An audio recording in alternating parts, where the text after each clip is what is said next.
Comme chaque année, depuis une trentaine d'années, le monde entier célèbre les enseignants. Et la formulation officielle, c'est Journée mondiale des enseignants. Quelle est la condition des enseignants? Quelle est la condition de la profession d'enseignant, tout simplement, au plan international, mais singulièrement en Côte d'Ivoire? On en parle ce soir avec trois invités. Nadège Diabagate, elle est la présidente du réseau des dynamiques institutrices. Aboudou Ngolo Soro, secrétaire général de la Commission nationale ivoirienne pour l'UNESCO. Et professeur Hélène Kienon-Kaboré, professeure titulaire à l'université Félix Houphouët-Boigny de Cocody, donc avec nos invités. On va évidemment parler de cette question-là. À la loupe, ce soir, Pierre revient sur le discours d'investiture de Konan Kwaku Bertin, KKB, donc candidat à la présidentielle d'octobre. Et puis le clin d'œil aussi de l'INSEE dans le kiff du jour à l'élection donc de la Miss Côte d'Ivoire 2020. On en parle forcément. Pour le volet artistique sur la scène de la télé d'ici, on sera rejoint par un groupe de musiciens. C'est Airlight et on en dit beaucoup de bien. Ce sera l'occasion évidemment de les découvrir sur la scène privilégiée de la télé d'ici. L'essentiel de ce que vous êtes toujours en droit de savoir ici. Bonsoir, bienvenue.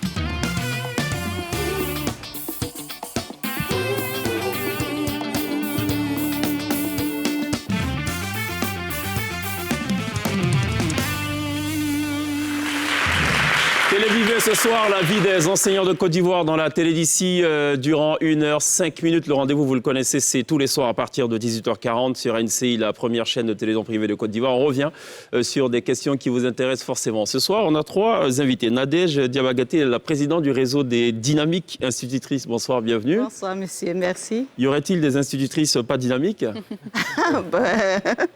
Je pense que non. D'accord.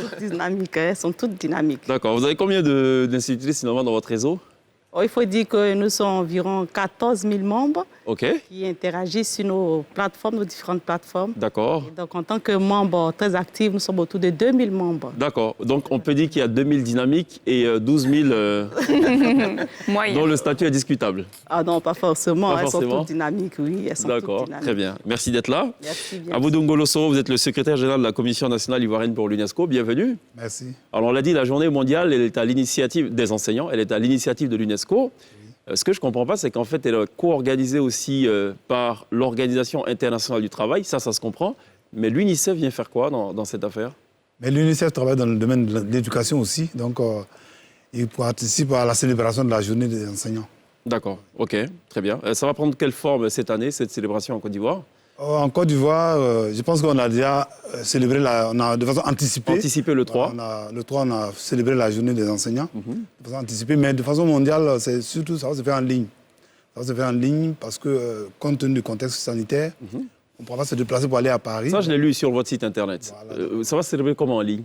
En ligne, il y a des activités qui sont organisées à Paris, mais que nous pouvons suivre en ligne. D'accord. Voilà, à partir d'aujourd'hui, jusqu'à pendant une semaine, il y a beaucoup d'activités qui s'organisent depuis le siège Paris. D'accord. En tout cas, merci d'être là. Merci. Professeur Hélène Kienon-Kaboré, bienvenue. Merci. Vous êtes professeur titulaire à l'université Félix Houphouët-Boigny de Cocody. Vous diriez quoi de la condition des professeurs? Ça va, ils travaillent dans de bonnes conditions ou pas? Je pense que nous travaillons. C'est vrai que la condition des enseignants au niveau du supérieur s'est améliorée ces dernières années. Mais enfin, on peut dire qu'il y a quand même des choses à améliorer au niveau de l'État pour nous accompagner dans l'éducation de nos étudiants.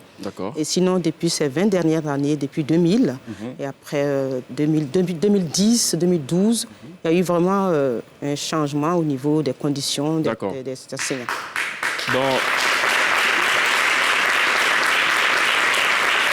Dans 5 secondes, je vais vous demander qu'est-ce qui a été amélioré, qu'est-ce qui reste à faire. Juste le temps de dire bonsoir à l'INSEE. Ça va, l'INSEE? Bonsoir, ça va et vous? Très bien. Ça va, Pierre? Très bien, merci. Professeur, qu'est-ce qui a évolué dans le bon sens? 3 secondes, je crois. Parce qu'au niveau de l'enseignement, au niveau même des structures de l'université, Je pense qu'au niveau de l'université, je prends l'université de Félix-Houphouët-Boigny, que je connais bien, le cadre même au niveau de vie des enseignants, au niveau des cadres d'enseignement à l'université était un peu...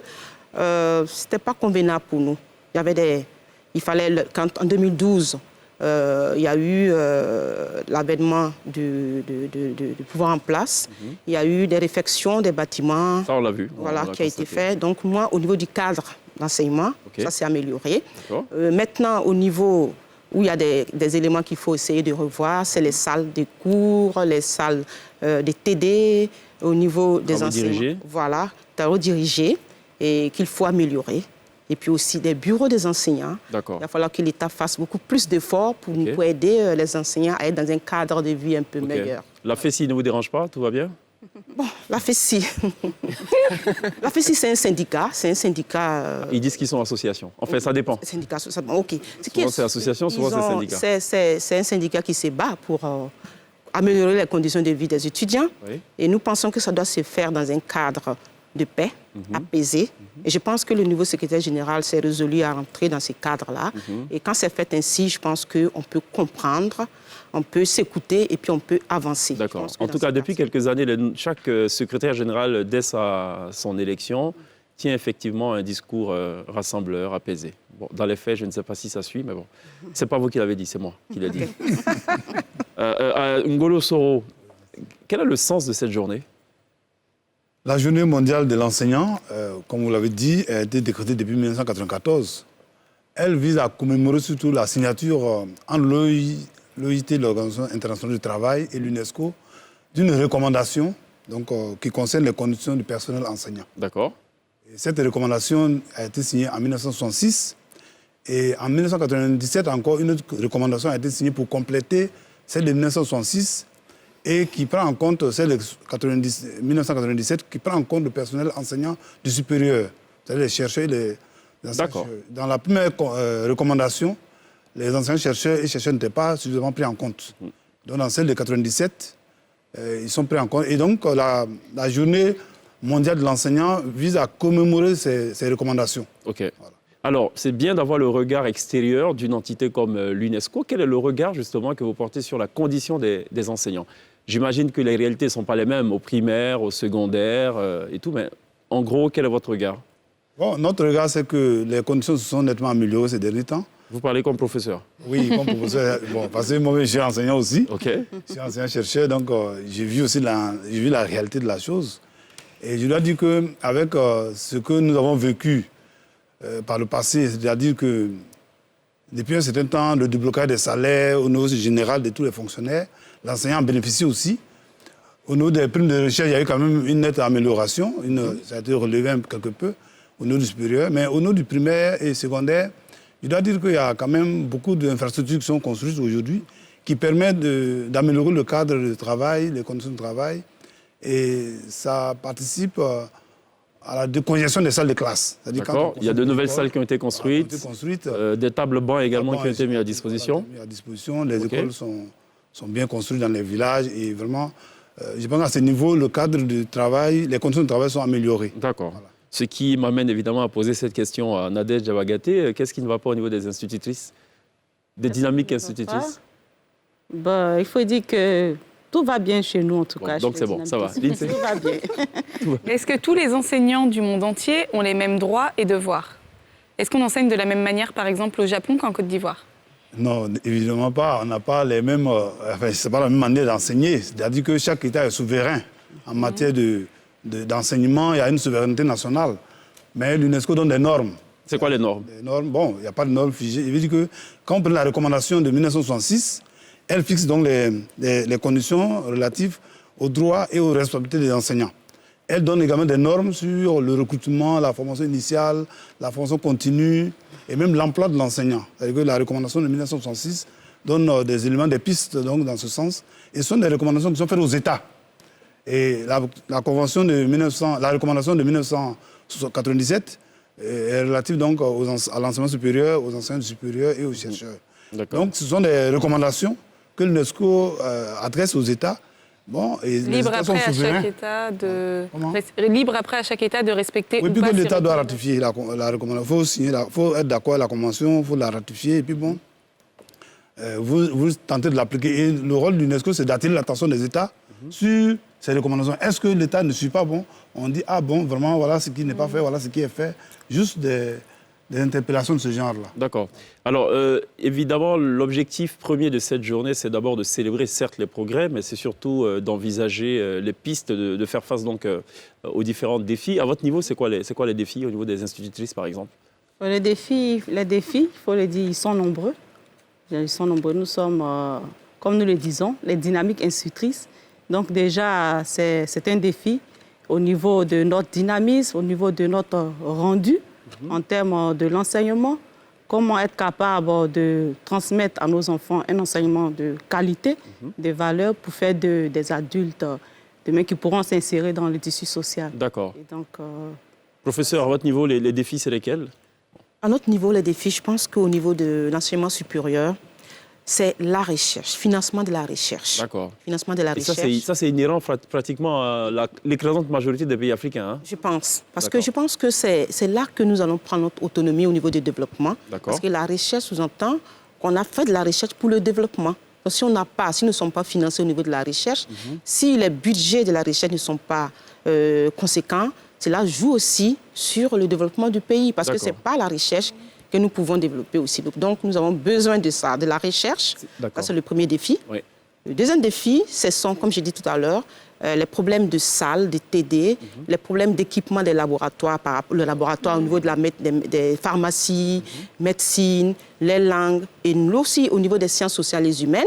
Et puis aussi, le défi que nous pouvons aussi relever, c'est vraiment qu'on puisse parler aussi au niveau de la mobilité des enseignants.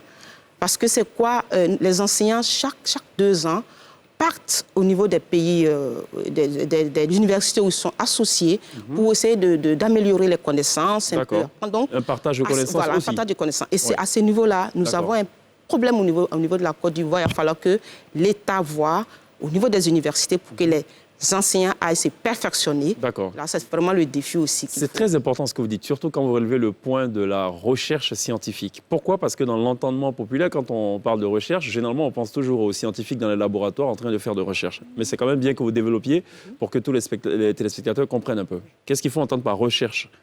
La recherche, c'est ce que c'est que, en fait, nous, en tant qu'enseignants, on est enseignants-chercheurs. C'est-à-dire que le chercheur, il enseigne, quand il va faire la recherche, les produits de sa recherche qu'il doit normalement enseigner à ses étudiants. Et ça concerne tous les domaines? Ça concerne tous les domaines. Moi, je suis archéologue, je suis historienne, je suis archéologue. Je vais sur le terrain, je travaille dans le nord de la Côte d'Ivoire, Korogo, Odiéné et autres. Je suis en contact, je travaille sur au niveau des techniques traditionnelles. Je fais de la recherche, j'ai les données, je viens au niveau de l'université et c'est ces recherches-là que je dois faire comme enseignement au niveau de ma classe. Et aussi, l'État devrait aussi avoir assez données pour que ce soit mis à la disposition du développement du pays, par exemple au niveau du tourisme et autres. Très bien. Donc la recherche sous-entend le développement. C'est cela. Et puis aussi, et à ce niveau, vous pensez qu'il n'y a pas suffisamment d'efforts qui sont faits en termes de financement, c'est ça? L'État a fait des efforts, je ne dis pas non, mais il a fait encore plus. Et qu'il y ait un lien entre la recherche et le développement. D'accord. C'est-à-dire qu'il faut qu'il y ait un lien entre les politiques et les chercheurs. Parce que ces liens-là, et souvent, ce n'est pas le cas. C'est-à-dire nous faisons nos recherches, nous sommes dans nos laboratoires. Est-ce que vous pensez que vous êtes des laissés pour compte? Je vais juste jeter une pierre dans le jardin de l'Ancien Régime. C'est pas grave, c'est ça aussi que ça sert, cette émission. Sous la refondation, on a eu beaucoup d'enseignants, chercheurs même, qui sont arrivés au pouvoir. Il n'empêche, le financement de la recherche n'a pas augmenté d'un iota. Bon, vraiment, ça, c'est un problème. Hein. Je pense que c'est un problème qui concerne tous les pays africains. Et même, je pense qu'ils ont reconnu. Hein. Ils ont reconnu qu'au niveau de la recherche, au niveau de l'Afrique, il n'y a pas beaucoup de... L'État ne finance pas beaucoup la recherche. Ils font des efforts, mais le problème, c'est que les enseignants font des efforts dans les laboratoires, souvent même avec nos propres moyens. On va sur le terrain et quelquefois, souvent, on est financé par l'extérieur. C'est ça. Et donc, quand on a les résultats... Ça va profiter à l'extérieur, forcément. Ça va profiter à l'extérieur, forcément. Donc, nous... On a bien compris. Voilà. Pierre? L'INSEE va revenir plus longuement sur la question de la Covid, mais ça a été une période particulière où on a pu se rendre compte de l'importance des enseignants. Beaucoup de parents se sont retrouvés totalement désemparés avec des enfants à la maison à gérer pendant plusieurs mois. Est-ce que vous pensez que la dynamique va changer après cette pandémie ? Oui, je pense que le ministère a trouvé des moyens pour pallier à cette situation de crise pendant cette période de confinement. Nous avons tous suivi l'actualité. Il y avait des cours qui se faisaient via la télévision, via même certains médias. Et donc, nous croyons que le dynamisme peut continuer, en tout cas, à ce que nos enfants soient vraiment pris en compte dans de meilleures conditions. L'enseignement à distance en tant qu'instituteur, en tant qu'enseignant, est-ce que c'était quelque chose d'aisé pour vous ou c'était un petit peu compliqué ? Oui, il faut dire que c'était un tout petit peu compliqué parce que c'était nouveau, c'était une nouvelle méthode à employer. Et je crois que progressivement, quand même, les enseignants ont pu entrer dans cette vision et les enfants ont fait l'effort de suivre. Et est-ce que c'est quelque chose que vous, à long terme, est-ce que c'est quelque chose que l'on peut instaurer à long terme ? Madame ? Oui. Oui, moi je pense... Ok, allez-y. Ah oui, mais je pense que ça s'impose aujourd'hui, après le Covid. C'est-à-dire l'après-Covid pour apparaître comme l'avant-Covid. C'est-à-dire le numérique s'impose dans l'enseignement aujourd'hui. Et je pense que dans ce sens, l'UNESCO fait déjà beaucoup d'efforts dans ce sens. On a beaucoup de programmes qui sont en cours d'élaboration, qui se déroulent déjà même sur le plan national. Quand on parle de l'UNESCO, c'est FIT, un programme à fond chinois qui privilégie l'enseignement à distance à l'endroit des instituteurs adjoints. Et donc il y a ce programme qui est en cours déjà. Et il y a une numérisation de l'éducation qui est prévue par un autre programme qui arrive, qui s'appelle UNESCO CAFIT, et qui va permettre de numériser l'éducation en Côte d'Ivoire. C'est-à-dire que nous sommes dans une phase de numérisation et on ne peut plus revenir en arrière. Peut-être que le Covid a précipité les choses. Maintenant, c'est un programme qui est en cours et forcément, on va s'engager dans ce sens de numérisation. Oui. Et aujourd'hui, à l'université aussi, les cours se font en ligne. Oui, mais ça coûte cher. Est-ce que vous pensez que d'ici une dizaine d'années, tous les étudiants, tous les élèves de Côte d'Ivoire pourraient avoir une tablette et vont pouvoir étudier avec ? Oui, c'est d'amener le gouvernement à aller dans ce sens. C'est-à-dire que c'est le gouvernement doit prendre conscience qu'il leur revient de donner les moyens aux étudiants, à tout le monde, à nous les enseignants, pour qu'on aille... Est-ce qu'il y a un accompagnement quelconque de l'UNESCO sur cette question-là ? C'est ce que j'ai dit, il y a des programmes qui sont en cours. C'est-à-dire que nous, l'appui technique que l'UNESCO apporte aux États, par exemple la Côte d'Ivoire a des appuis techniques en matière de téléenseignement, d'enseignement à distance, avec le programme UNESCO CEFIT, avec le programme UNESCO CAFIT qui va venir bientôt. Ça, c'est des appuis techniques. Et les outils, que les techniciens viennent, les formateurs arrivent, le matériel un petit peu su aussi. Et donc, c'est l'appui que l'UNESCO apporte à l'État de Côte d'Ivoire en général. Qu'est-ce que vous pensez du niveau des enseignants et de la qualité de l'enseignement ? Bon, en tant que secrétaire général de la Commission nationale... Oui, je ne pose pas la question à l'enseignant, mais plutôt au secrétaire général. Oui, je suis d'accord. Et je ne pose pas la question ni à la présidente dynamique, ni à professeur. Vous savez, c'est ce que j'ai déjà dit. Les normes de l'UNESCO sont des normes indicatives. Et chaque État est souverain en matière de recrutement et de formation de ses enseignants. Est-ce qu'ils sont bien formés, nos enseignants ? Oui, moi je pense qu'ils sont bien formés. À l'heure actuelle, ils sont bien formés. Est-ce qu'ils rendent bien ? On peut être bien formé et ne pas être bon pédagogue. Le rendement, ils peuvent être des bons pédagogues, puisqu'ils nous enseignent dans nos classes. Non, mais est-ce qu'ils sont de bons pédagogues ? Oui, ils sont des bons pédagogues. Peut-être qu'on les prend par contrainte aussi. Professeur, vous vous sentez interpellé, c'est naturel. Moi, je pense que je reviens sur le cas de la Covid. La Covid, il y a eu, au niveau de l'enseignement supérieur, la recherche et l'enseignement supérieur, il y a eu un montant. L'État a pris à bras le corps cette question. Et je pense qu'à partir de la Covid, l'État a fait appel aux chercheurs et vraiment on a compris que nous étions importants dans le système. Et puis il y a eu un financement. L'État a mis des moyens importants pour la recherche au niveau de la Covid. Là, il faut le relever. Il y a un dynamisme qui a été, vraiment, il y a une équipe, un comité qui a été mis en place pour ces questions-là. Maintenant, si on est bien formé, je pense que les enseignants, sur ce plan-là, sont très bien formés. D'accord. Les enseignants sont très bien formés. Je sais que c'est toujours un métier de sacerdoce. Je crois. Ou alors, on est enseignant souvent par nécessité. moi, je pense que la majorité viennent à l'enseignement par vraiment sacerdoce.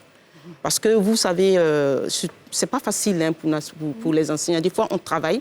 Moi, je sais que nous, en tant qu'enseignants-chercheurs, on n'a pas de jour de repos.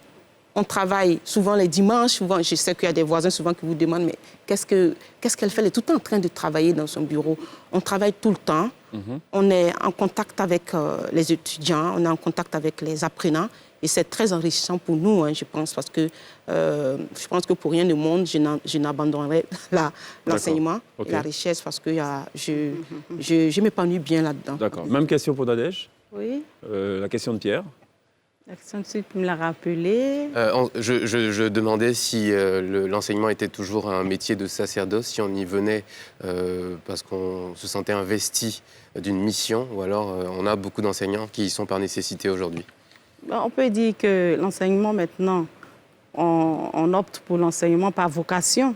La majorité des enseignants, des institutrices, et nous sommes parce que nous sentons bien à être avec les enfants, à travailler avec eux, à leur apprendre quelque chose de nouveau. Et donc, c'est vraiment passionnant. Et nous aimons notre métier. D'accord. Est-ce que c'est le cas de tous les instituteurs ou institutrices?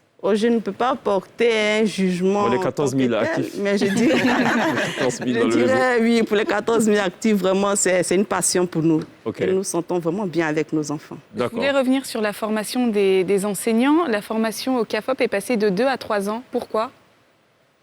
Parce que le recrutement se fait à le BPC maintenant, au lieu du bac. Donc, c'est pour une année vraiment purement théorique. Et puis une deuxième année où on allie pratique et théorie. Et puis une troisième année de stage en responsabilité dans les salles de classe. D'accord. C'est pour un peu relever le niveau. D'accord, très bien. On va marquer une petite pause. On va un peu parler de politique, puisque Pierre... Vous en faites pas, ça ne vous concerne pas. Je suis le professeur du style ah non, c'est pas pour ça qu'on est là. De grâce, on ne veut pas aller sur ce terrain. Non, rassurez-vous. Non, c'est plutôt la loupe de Pierre qui s'intéresse ce soir au discours d'investiture d'un des candidats à la présidentielle, juste après le jingle.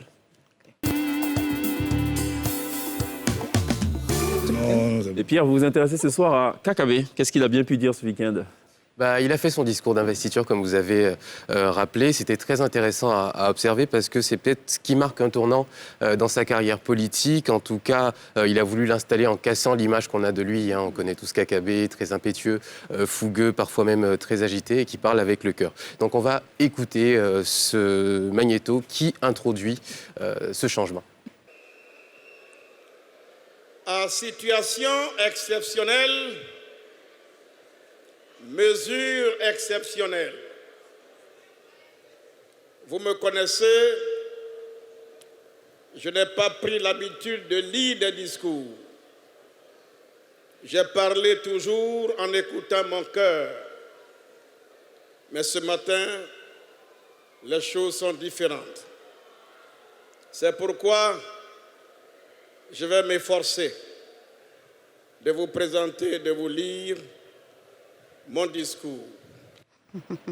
Donc voilà, on va changer dans l'attitude, on ne parle plus avec le cœur, mais de façon posée et réfléchie avec un discours. Donc un discours qui est marqué sous le signe de la responsabilité. La première, c'est celle des Ivoiriens qui vont devoir décider de l'avenir de la nation en cette période électorale. Et ensuite, la sienne. Mais ce qu'il va surtout chercher à faire, c'est de montrer que cette décision de se présenter à l'élection présidentielle, elle s'est imposée à lui. Donc qu'est-ce qu'il va faire? Il va rappeler que le pays connaît des violences, que la classe politique n'arrive pas à se renouveler, le spectre de la guerre civile plane, l'unité nationale n'est pas retrouvée. Et sa famille politique, surtout il faut le retenir, a renoncé à l'héritage de Félix Houphouët-Boigny. Donc face à ces éléments invoqués plus haut, il va tirer cette conséquence. Le démocratique s'impose. Face à cette situation de péril imminent, face à l'incurie des partis, j'ai décidé, encouragé par des dizaines de milliers de nos concitoyens, de prendre mes responsabilités. Oui, Ivoirienne. Oui, Ivoirien. J'ai décidé de présenter ma candidature à l'élection présidentielle. Alors, ce qu'il essaie surtout de faire dans ce discours, eh bien, c'est de montrer que, contrairement aux autres candidats, il détache sa personne eh bien, de la fonction présidentielle. Il lui accorde une importance particulière. Il va parler de sacerdoce, de décision mûrie, d'engagement. Et d'ailleurs, pour que vous vous en souveniez, il va utiliser une bonne vieille formule qui est l'anaphore, qui consiste à reprendre en début de phrase un groupe de mots dont le modèle le plus célèbre ces dernières années est celui-là. Moi, président de la République, je ne serai pas le chef de la majorité. Je ne recevrai pas les parlementaires de la majorité à l'Élysée. Moi, président de la République, je ne traiterai pas mon Premier ministre de collaborateur. Moi, président de la République, je ne participerai pas à des collectes de fonds pour mon propre parti. Voilà, donc la répétition du « moi, président de la République ». Avec AKB, ça a donné ça. Je m'engage solennellement devant le peuple ivoirien. Je m'engage solennellement devant chacune et chacun d'entre vous. Et je m'engage solennellement à lutter radicalement contre la corruption. Je m'engage solennellement à servir notre jeunesse. Donc voilà, un candidat très engagé de façon solennelle. Donc entre ces lignes de répétition, il va bien sûr glisser des grandes lignes de son programme. Et donc ça va permettre d'allier cette espèce d'engagement finalement à cette mission qu'il se donne. Donc l'image et le ton de tout le discours sont quand même assez graves du début. Et ça s'étoffe après sur la fin, ça devient de plus en plus joyeux. Mais finalement, ce changement, est-ce que ça convient à KKB? On sent qu'il s'est préparé, mais finalement, il va perdre un peu ce côté spontané qui fait sa renommée. Est-ce que ça fonctionne? On ne sait pas. Il n'a pas l'air forcément à l'aise dans cet exercice, puisque le discours est finalement moins incarné qu'il aurait dû être pour cet événement-là en particulier. Et d'ailleurs, on a trouvé une petite séquence marrante, c'est les aléas du direct de ce qui peut arriver pendant un discours. Je donnerai, oh là là, mes chers compatriotes,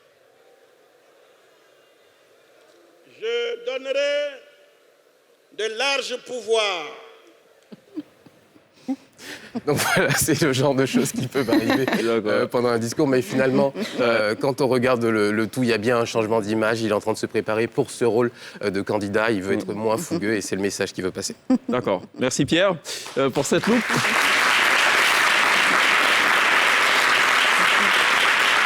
Comme quoi, parfois, pour ce genre d'activité, il faut consulter aussi la météo. Il faut savoir un peu voilà, le vent et tout. Donc, vous pouvez suivre la météo tous les soirs après NCI News sur NCI, justement, pour vous en faire une idée.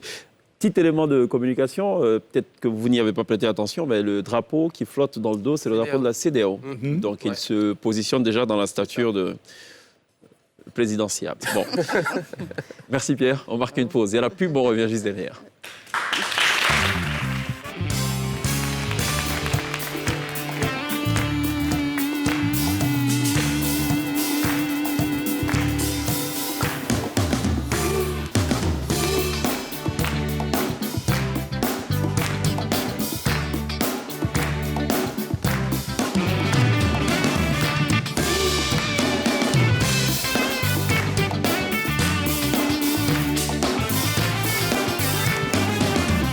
Faites toujours très bien de nous rejoindre dans la télé d'ici sur NCI. Ce soir, on parle, sinon on célèbre la journée mondiale des enseignants avec nos trois invités. Nadège Diabagaté, président du réseau des dynamiques institutrices, Aboudou Ngolo Soro, secrétaire général de la Commission nationale ivoirienne pour l'UNESCO, et professeur Hélène Kienon-Kaboré, professeur titulaire à l'université Félix Houphouët-Boigny de Cocody. Est-ce qu'on peut évoquer, messieurs, mesdames, la question des droits et devoirs des enseignants? Ils ont des droits, ils ont aussi des devoirs. C'est l'essence même, je pense, de cette célébration. Oui, je pense que, comme vous l'avez dit, ils ont des droits, ils ont des devoirs. La recommandation de 1966 le relève. Mais je voulais surtout revenir sur le thème de l'année. Parce que le thème pour cette journée mondiale de l'enseignant a été donné par Madame la DG de l'UNESCO, Madame Audrey Azoulay, qui l'intitule ainsi « Enseignant, leader en temps de crise et façonneur d'avenir ». C'est lié à la crise du Covid et tout le sacrifice qui a été fait. Donc ici, en termes de devoir, c'est l'enseignement. C'est-à-dire bien enseigner les enfants que nous avons sous la main, les étudiants que nous avons sous la main, dispenser nos cours correctement, ne pas tricher le travail, c'est-à-dire donc être dévoué pour ce métier-là, que nous avons donc accepté d'embrasser. Et maintenant, en termes de droit, je pense que c'est à l'État de nous donner, de nous mettre dans les conditions idoines pour faire le travail que nous devons faire. D'accord. Voilà. Nadège Jabagati, est-ce que les institutrices ont le droit de vendre des beignets en classe? Non, elles n'ont pas le droit de vendre des beignets en classe. Et pourquoi elles le font? C'est vous qui le dites, elles le font. Comment? Je ne suis pas allé loin dans les études, mais j'ai été primérien quand même. On nous a vendu des toffees et tout. Ah bon? Ben, je ne sais pas trop quoi dire, mais... Soro? Bon, c'est normal? Non, c'est pas normal. C'est pas normal. Et je pense que si ça se fait, on va attirer l'attention des pouvoirs publics. Non, ça se fait. Des IEP. Là, oubliez le si, là, ça se fait. Bon, je pense qu'on va demander aux inspecteurs de l'enseignement préscolaire primaire de veiller à ce que ça ne se fasse pas dans les salles. Non, mais je veux dire, est-ce que ça se fait? Est-ce que c'est quelque chose de toléré? C'est pas grave, on fait avec? Ou est-ce que c'est quelque chose qui doit être banni? Sinon, la question du si, elle ne se pose même pas. On sait. Moi, je pense qu'on doit bannir cette pratique. Ah bon? Oui. Votre avis, Nadège, il faut bannir ou... Bon, c'est vous qui dites que cette pratique-là se fait dans les classes. Vous n'avez pas constaté? Les enseignants se transformaient en commerçantes dans des salles de classe. Oui. Vous ne l'avez pas constaté? Non. Président du réseau des dynamiques institutrices? Vous n'avez pas constaté ça? Non, notre Pas dynamique, de boîtes transparentes avec des toffees, des bonbons, non? Ça sent le vécu, en tout cas. Pas forcément. Pas des friandises forcément mis en vente.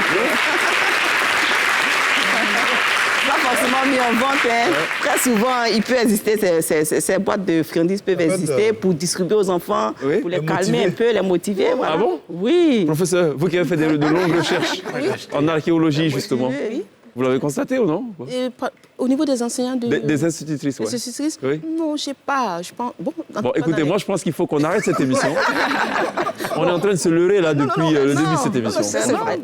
Moi, je n'ai pas encore... Ah, bah voilà. Moi, j'ai acheté en classe témoin oculaire. D'accord. Bon, moi, quand je vais faire mes recherches, je suis sur le terrain, je suis avec les gens des villages. Oui. Je vais saluer les instituteurs. Oui. Je vais saluer les chefs des villages. Mais je ne reste pas là-bas pour voir qu'est-ce qui se passe, qu'est-ce qu'ils vendent. Bon, là, vraiment, c'est un peu... Bon, allez-y, Pierre. L'INSEE, allez-y. Alors, quels sont, outre ces problèmes-là, quels sont les problèmes que vous avez? Je n'ai pas dit que c'était un problème, oui. moi. Oui, est-ce que c'est un problème ou pas? C'était la question d'ailleurs. Est-ce qu'on doit y bannir? C'est ça. Quels sont les... Oui, on va y arriver au droit et devoir. Oui. Allez-y, professeur. Okay. Droit et devoir de l'enseignant. Bon, droit et devoir des enseignants. Moi, je pense qu'au niveau de l'enseignement supérieur, nous, c'est vraiment enseigner avec éthique. Avec éthique, c'est-à-dire bien enseigner, comme il a dit mon collègue de Boaké, parce que là, c'est avec éthique, avec vraiment le don de soi. C'est ça, c'est notre devoir, bien formé. D'accord. Voilà. Et notre droit, c'est que l'État mette à notre disposition les éléments didactiques, aussi au niveau des structures. Et à cela, je peux dire qu'il y a beaucoup qui a été fait aussi à ce niveau. La création des universités, il y a eu beaucoup d'universités qui ont été ouvertes. Et nous, quand on forme les étudiants, il y a les recrutements, mais ça ne suffit pas, parce que ça, il faut que l'État voit à ce niveau. Et moi, dans mon domaine, au niveau de l'archéologie, pensez au niveau de l'université, toute la Côte d'Ivoire, nous ne sommes que 4 enseignants. Nous avons formé 50 docteurs qui attendent d'être recrutés. Et je lance un appel ici pour demander à l'État de Côte d'Ivoire de faire un effort pour que les archéologues puissent être recrutés, parce que nous devons travailler au niveau des études d'impact environnemental et la culture ne doit pas être laissée. Le patrimoine archéologique ne doit pas être resté en reste de cette recherche. 4 enseignants pour la Côte d'Ivoire, 4 enseignants au niveau de notre institut pour la Côte d'Ivoire, je pense que c'est peu. Vous n'avez pas le don d'ambiguïté, il ne faut pas être à la fois ici à Boaké, donc ça va être compliqué à un moment donné. Il faut quand même qu'au niveau, même si c'est dans toutes les universités, qu'on ouvre des départements d'archéologie et du patrimoine, qu'on puisse engager, qu'on puisse recruter des enseignants au niveau de l'archéologie. Je pense que c'est important. Est-ce qu'il y a un début de projet dans ce sens? Est-ce que vos interlocuteurs, finalement, disent oui, on est bien conscient de cela, on va faire quelque chose où... Je pense qu'on n'est que 4 enseignants au niveau de l'ISAD. Moi, je suis de l'Institut des sciences anthropologiques de développement et nous ne sommes que 4. D'accord. Les autres, on a formé près d'une trentaine de docteurs qui sont là, qui attendent. D'accord. Bon, au niveau du ministère de la Culture, nous sommes avec le ministre qui est là, nous sommes en train de mettre en place ce qu'on appelle une communication conseil des ministres pour que les gens puissent faire de l'étude d'impact archéologique pour les grands travaux vous voyez que quand les gens font les travaux, la Côte d'Ivoire est en chantier. Et les gens passent sur les vestiges archéologiques. Alors que c'est très... Oui, et là, on ne fait pas d'études d'impact archéologique en Côte d'Ivoire. Le ministre Bandama qui est parti a initié, la ministre qui est là, Raymond Goudou, est en train de vraiment de s'investir à ce niveau. Et je pense que ça va se passer. Et je pense qu'il s'est fait. Notre patrimoine archéologique est en train d'être saccagé. C'est très intéressant ce que vous dites. Et je pense que l'État va faire un effort pour recruter des archéologues. Ils sont près d'une trentaine qui attendent. Et il faut ouvrir quand même ces départements d'archéologie et du patrimoine au niveau de la Côte d'Ivoire. Quand même, je pense que la Côte d'Ivoire mérite ça.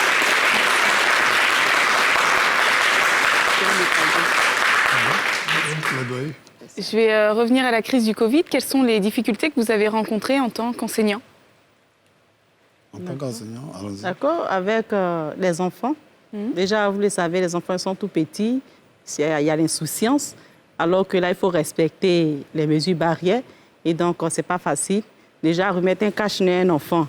Dès qu'il est avec un ami, automatiquement, il retire le cache-nez. D'autres même le jettent. Donc, ce n'était pas vraiment facile. Il fallait chaque fois rappeler ces mesures barrières, expliquer l'importance du port du cache-nez et pourquoi il faut régulièrement se laver les mains. Et je crois que nous avons essayé d'inculquer ces valeurs-là à nos enfants. Soro, je vais me jouer encore une fois les rabat-joie. Malheureusement, ces dernières années, on a constaté des niveaux records de grossesse en milieu scolaire. Et bien de fois, certains enseignants sont impliqués dans ces choses-là. Quel est le plaidoyer de l'UNESCO dans ce sens?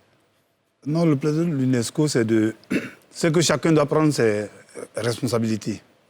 Je pense que dans ce sens, l'État de Côte d'Ivoire, le ministère a engagé une campagne de zéro grossesse en milieu scolaire depuis 2014. Et chaque fois que nous avons l'occasion d'aller en région, bien d'aller vers les élèves et les enseignants, nous relayons ce message-là. Nous leur disons qu'il n'est pas bien que les enfants, les jeunes filles qui viennent à l'école, on arrête d'abuser scolarité parce que, bon, elles se sont fait enceinter, quelque chose. Donc, on essaie de sensibiliser. Et même pour ça, on a encouragé le gouvernement quand même à initier ce qu'on appelle les collèges de proximité. Aujourd'hui, les collèges de proximité rentrent dans ce cadre-là pour permettre à la jeune fille de rester proche de leurs parents, à la jeune fille de rester proche de ses parents, pour suivre les écoles, pour aller à l'école. Par exemple, un collège dans un village, la jeune fille n'est plus obligée d'aller en ville pour aller louer une maison, être seule là-bas, être à la merci. N'importe qui. Donc, à ce niveau-là. Maintenant, pour ce qui est de la responsabilité des enseignants, elle est quand même minime par rapport aux études qu'on a déjà. C'est-à-dire elle est très faible, la responsabilité des enseignants dans ce phénomène de grossesse en milieu scolaire. C'est pour ça que j'ai parlé d'implication, mais bon... Oui, mais, on continue de les sensibiliser et de leur apporter le message qu'il faut. C'est pour ça que même au niveau de l'UNESCO, on a ce qu'on appelle les écoles associées. C'est-à-dire on a des écoles pilotes qu'on a ciblées, qui sont dans le réseau des écoles associées et qui sont un réseau mondial.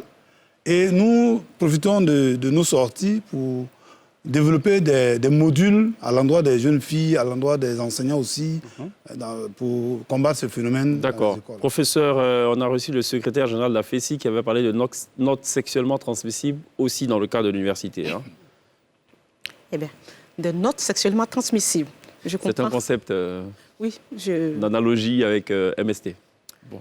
C'est pas grave. Je pense qu'il veut il veut parler un peu de peut-être la pression que subissent peut-être les étudiantes. Là, je suis une femme. Oui. Vous n'en avez pas entendu parler? Bon, ou on reste dans le si des institutrices qui vendent des beignets? Non, il faut qu'on soit... Nous sommes des chercheurs, il faut être honnête. Oui. Ça existe. D'accord, OK. Ça existe. Et je sais qu'il y a des filles qui sont venues me voir par rapport à cela. Ça existe. Okay. Et je pense qu'il ne faut pas seulement... Il faut que les gens essaient de voir aussi... Ce n'est pas tous les enseignants, je suis désolée. Oui, on s'en doute bien. Il y a une infime partie peut-être, mais vraiment, ce n'est pas tous les enseignants. Infime, je ne sais pas. Mais en tout cas, ce n'est pas la majorité. Enfin, ce n'est pas tout le monde. Ça, c'est clair. Pas tout le monde, voilà. Bon, d'accord. On va employer la formule consacrée des brebis galeuses. Voilà, il y a des brebis galeuses. Faisons comme ça. Comme ça, le deal est bon, le compromis il est bon. Voilà, d'accord. Marquons une pause. On sera rejoint par Isaac Bayo pour parler d'intelligence artificielle juste après la pub.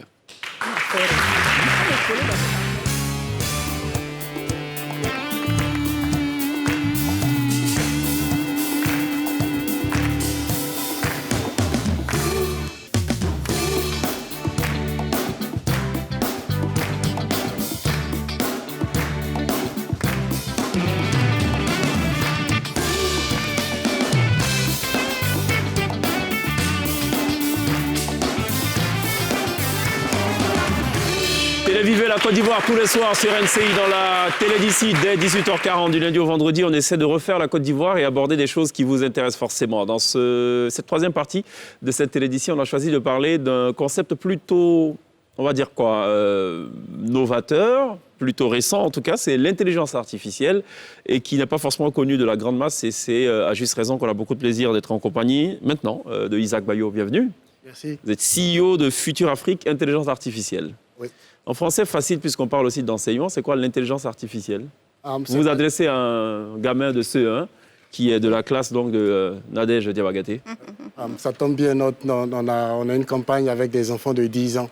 Donc j'espère pouvoir l'expliquer. D'accord. L'intelligence artificielle, c'est l'ensemble des techniques et des méthodes qui permettent de vous faciliter la vie.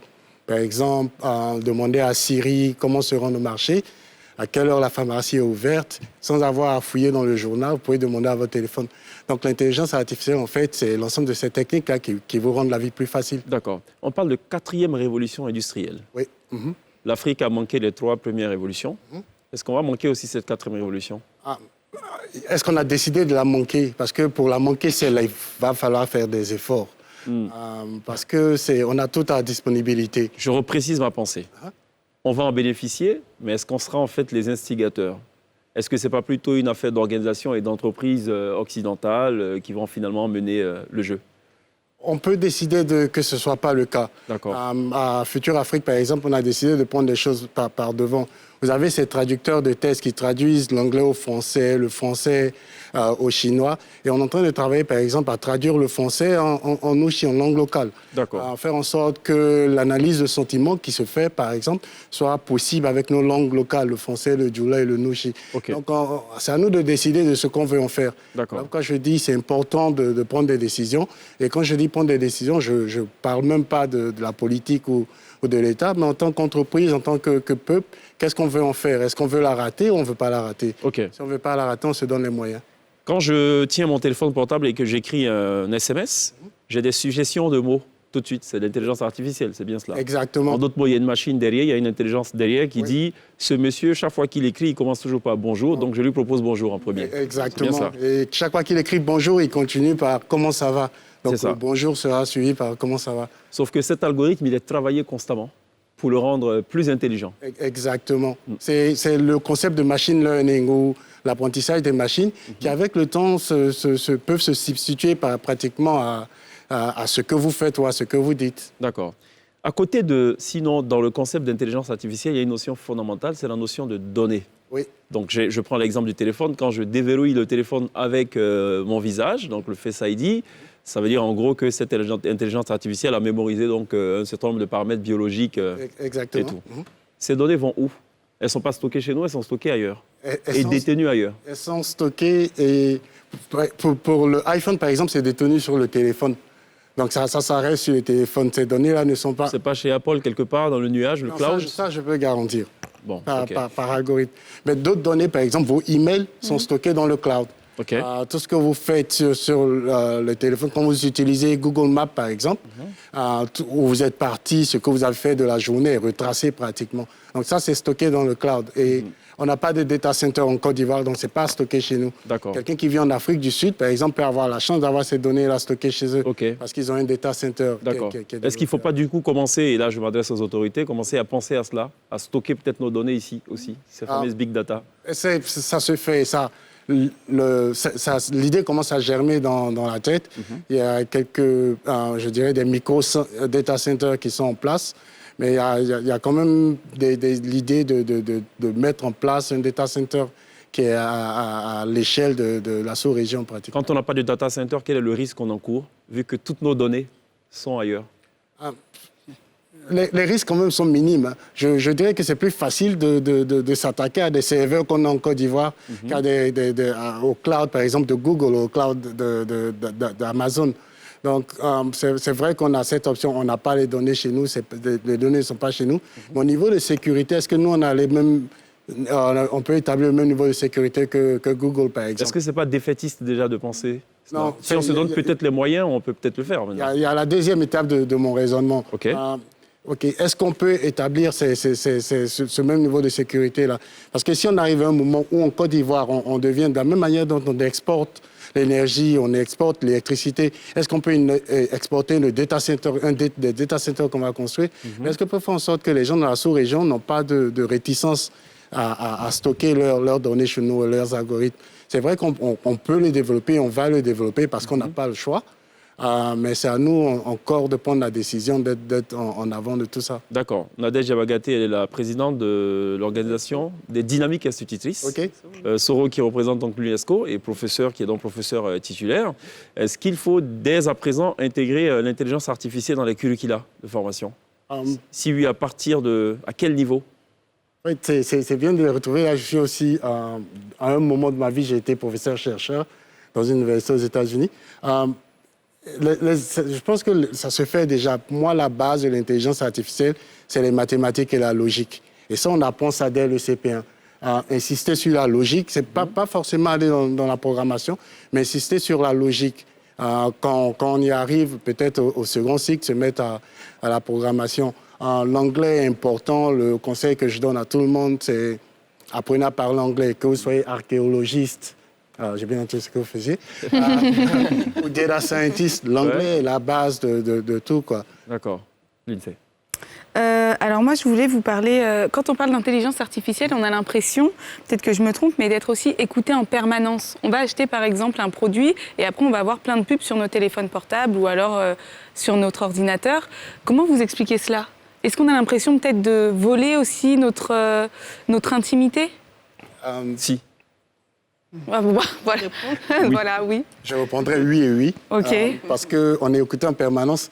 La preuve, quand vous prenez votre téléphone et vous dites « Hey Google », votre téléphone vous répond. C'est ça. Pour que votre téléphone sache que vous avez dit « Hey Google », c'est parce que... On est écouté en permanence. Exactement. Maintenant, c'est des activités que vous pouvez annuler pour un certain temps, mais c'est pas... Il n'y a pas de garantie, en fait. Il n'y a pas de garantie. Comme je dis à tout le monde, l'idée d'avoir une vie privée, Et on n'a plus de vie privée, c'est depuis ça? 1983, à peu près. Ah, c'est rassurant, tiens. D'accord. Bon, allez, écoutez, OK. Lindsay, on revient à nos enseignants. Vous avez une question?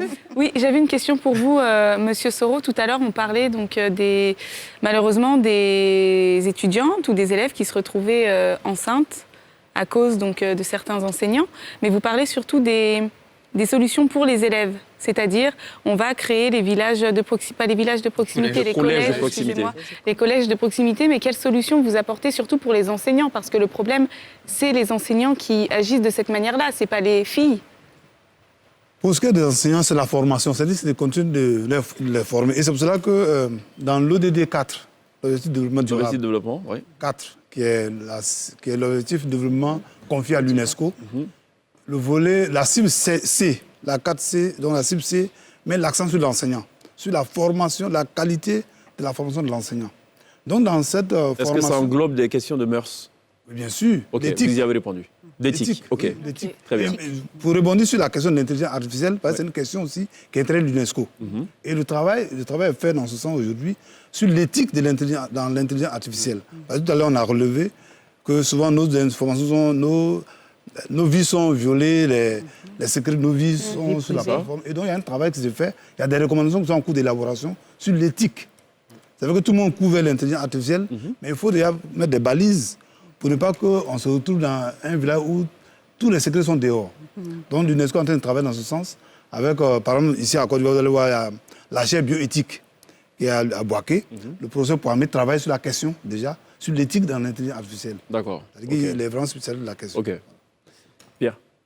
Pour revenir sur la question de l'intelligence artificielle, il y a ce documentaire-là qui est sorti il y a quelques semaines sur Netflix, The Social Dilemma, où on avait vraiment des gens à l'intérieur des systèmes Google, Facebook, qui disaient qu'ils s'étaient finalement retrouvés dépassés par la technologie qu'ils avaient créée. Est-ce que c'est votre sentiment parfois, quand vous travaillez sur l'intelligence artificielle, de vous dire finalement, c'est en train de devenir plus puissant, plus intelligent que moi, et on ne sait pas ce que ça va donner au final?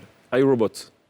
Le film. iRobot ou Terminator, par exemple. C'est ça. Voilà. Oui, on a ce sentiment d'infériorité. J'ai eu ce sentiment d'infériorité à un moment de ma carrière où, comme je disais aux gens, mon rôle, c'était de faire en sorte que j'ai plus de job. le processus d'automatisation d'analyse de données, je devrais faire en sorte que ce soit applicable à pratiquement tout ce qui est financier, analyse financière et tout. Mon job, c'était d'automatiser tout ça. Donc moi, je créais un robot qui allait me prendre mon job. Après, on se rend compte que c'est vrai qu'on se sent dépassé par ce qui est en train d'arriver, mais individuellement, on peut quand même créer un canevas où ce qu'on fait a un impact positif. Vous parlez d'éthique avec l'UNESCO, mais il y a tout ce concept de ethical AI qui est en place, qui veut que l'intelligence artificielle soit au service de l'homme et non par le D'accord. Juste un avis. En Asie, l'éthique dont vous parlez, ils n'en ont que faire. Votre avis? Oui, donc, résultat des courses, ils sont à des années-lumière, finalement, et des États-Unis et de l'Europe. Vous avez totalement raison.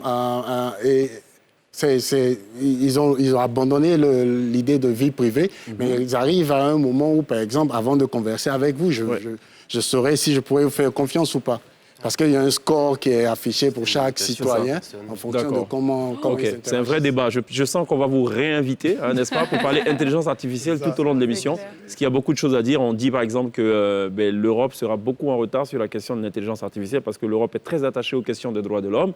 Les Américains sont à cheval. On fait semblant d'eux, mais bon, on prend... Les Asiatiques, ils y vont straight. Et nous, en Afrique, nous, en Afrique, on n'est même pas à ce stade du débat. La chance qu'on a, on a encore le capital humain qu'on peut former. Donc, la chance à nous, c'est qu'on pourra... Est-ce qu'on peut associer l'intelligence artificielle au concours Miss Côte d'Ivoire pour peut-être déceler le vrai du faux? Ça se fait dans certains pays.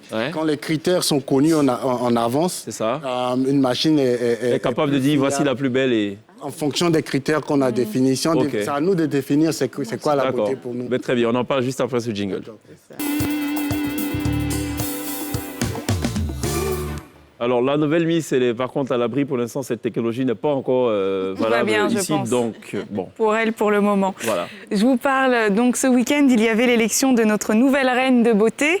C'est Kwadio Marilyn, notre nouvelle Miss Côte d'Ivoire. Je la trouve hyper jolie. Et à peine élue, elle est au cœur d'un mini-buzz sur les réseaux sociaux qui concerne sa vie privée, mais ça ne nous regarde pas. Et avec son sacre, elle vient de recevoir donc une enveloppe de 3 millions de francs CFA de la part de la Première Dame et le financement d'un projet de 10 millions de francs CFA de la part de l'Agence pour l'emploi des jeunes. Et on en parlait tout à l'heure avec Pierre en off, et lui est totalement contre ces concours de beauté. Est-ce que tu peux nous dire pourquoi ? Oui, je trouve que c'est super réducteur déjà. C'est très sur l'image de la femme. Mais ce qui m'interpelle, moi, c'est cette espèce de plateforme de commentaires en fait, sur les réseaux sociaux en direct où on voit tout et n'importe quoi. On ne se soucie plus de la vie privée de la personne. Finalement, on a de la chair à pâté pour l'opinion publique. De la chair à pâté. Voilà. C'est vrai que dans les salles de classe aussi, on vend le pâté. Pain pâté. En récréation et puis... Bon. Mais on ne mange pas en classe. Hein. Kiff du jour à retrouver sur notre page Facebook. Mais on ne mange pas en classe. C'est le paradoxe. Il faut acheter. Il faut dire à ta maman qu'il y a ta fille. On marque une pause. On se retrouve dans quelques instants. N'oubliez pas, Airlight sera live sur la scène de la télé d'ici.